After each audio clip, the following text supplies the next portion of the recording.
हिमालय की 16,000 फीट की ऊंचाई पर एक ऐसी झील है जिसके पानी में मछलियां नहीं बल्कि 500 से ज्यादा इंसानी कंकाल स्केलेटन्स तैरते हैं। वैज्ञानिकों ने जब इन खोपरियों की जांच की तो वो हैरान रह गए, क्योंकि इन सब की मौत किसी हथियार से नहीं बल्कि आसमान से गिरी एक अदृश्य चीज से हुई थी। आखिर क्या है इन कंकालों का राज? इसका जवाब छिपा है उत्तराखंड की कुलदेवी माता नंदा की एक प्राचीन परंपरा में। दरअसल माता नंदा भगवान शिव की पत्नी पार्वती का ही रूप है। उत्तराखंड में हर 12 साल में एक बेहद खास यात्रा निकलती है, नंदा देवी राज जात यात्रा। यह एक भावुक विदाई यात्रा होती है जिसमें माता नंदा अपने मायके उत्तराखंड से विदा होकर अपने ससुराल यानी कैलाश पर्वत पर बैठे भगवान शिव के पास जाती है। यह यात्रा चमोली के नौटी गांव से शुरू होती है और इसका आखिरी पड़ाव है होमकुंड, वह जगह जहां से माता अकेले अपने ससुराल कैलाश पर्वत की ओर चली जाती है। लेकिन होमकुंड तक पहुंचने के लिए भक्तों को बीच में उसी रूप कुंड झील से होकर गुजरना पड़ता है। सदियों पहले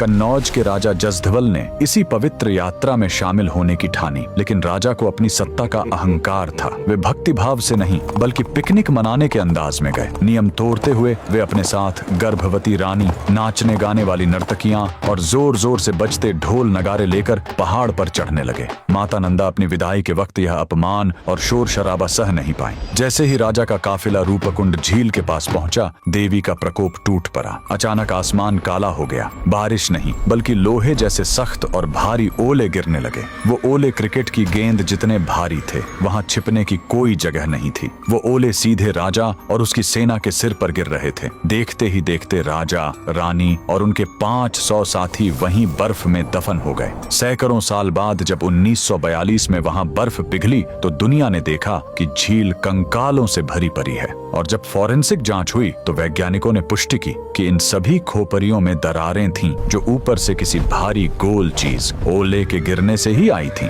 यह झील आज भी गवाह है कि कुदरत और ईश्वर के नियमों को तोड़ने का अंजाम क्या होता है। कमेंट में जय माता दी जरूर लिखें।